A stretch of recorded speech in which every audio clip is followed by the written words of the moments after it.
Bom dia, que a paz de Cristo, o amor de Deus e a comunhão do Espírito Santo esteja com você.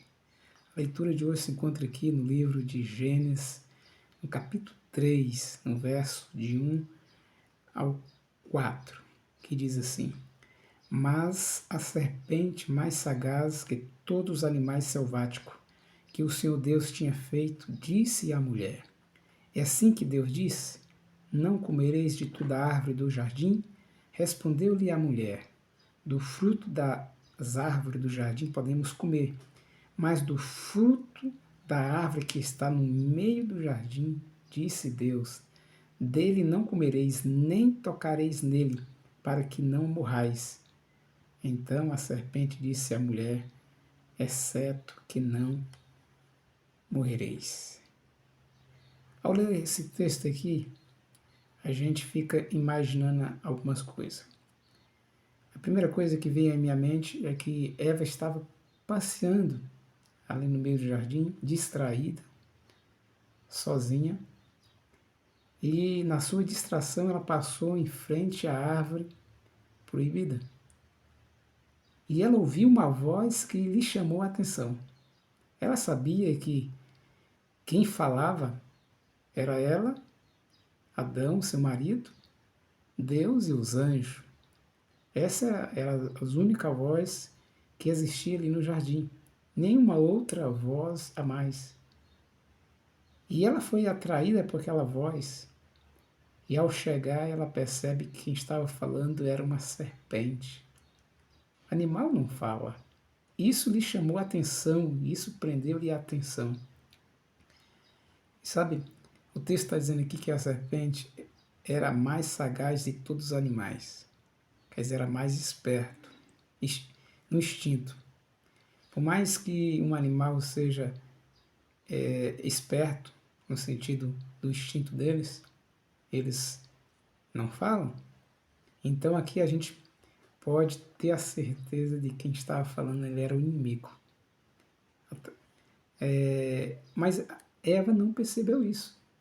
Ela estava atraída ali por causa da beleza da árvore, beleza do animal e ouviu o animal falar.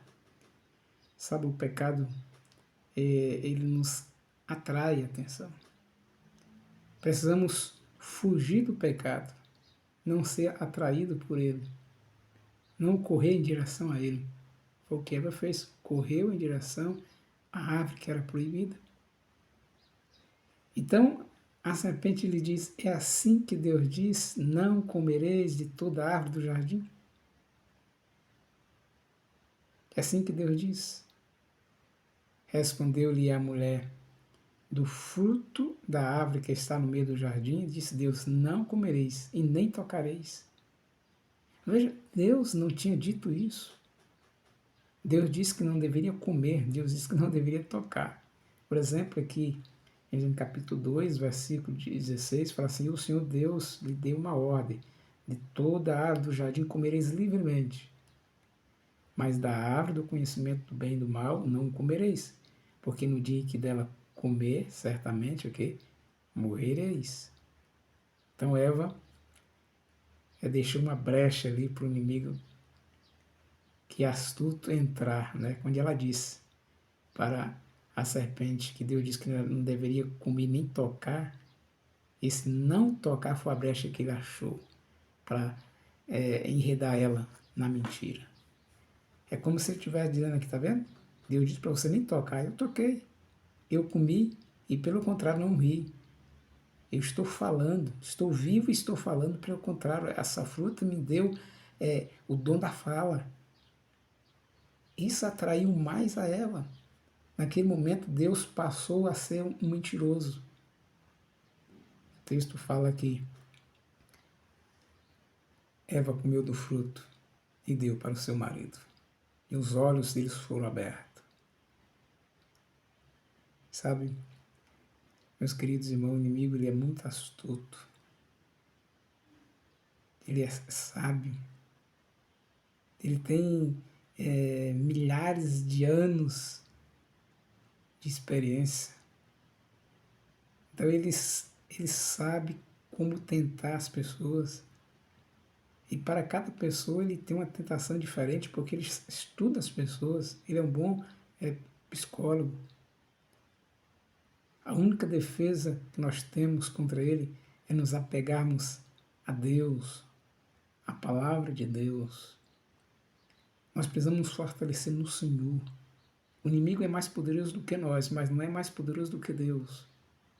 Quando eu me apego com Deus, quando eu busco a ajuda de Deus, ele não nos poderá nos vencer, porque o poder de Deus estará sobre nós. Então, meu amigo, não se deixe enganar pelas mentiras do nosso inimigo. Não se deixe ser seduzido pela tentação desse mundo. Eva foi seduzida pela a palavra a voz que saía do meio daquela árvore. Isso a atraiu. Como eu disse, o pecado às vezes nos atrai, chama-nos a atenção, mas nós precisamos fugir dela, fugir do pecado, afastar do pecado. Que Deus nos abençoe. Tenha simplesmente que Deus nos ama muito, está cuidando de nós. E se nós caímos, Deus pode nos levantar, se nós dermos lugar para isso. Eva pecou, mas Deus foi ao encontro deles e lhes perdoou. A consequência, eles tiveram de carregar. É assim que acontece. Deus perdoa, mas as consequências dos nossos erros nos acompanham. Corre do pecado, foge do pecado, com a ajuda de Deus. Um forte abraço, fica com Deus.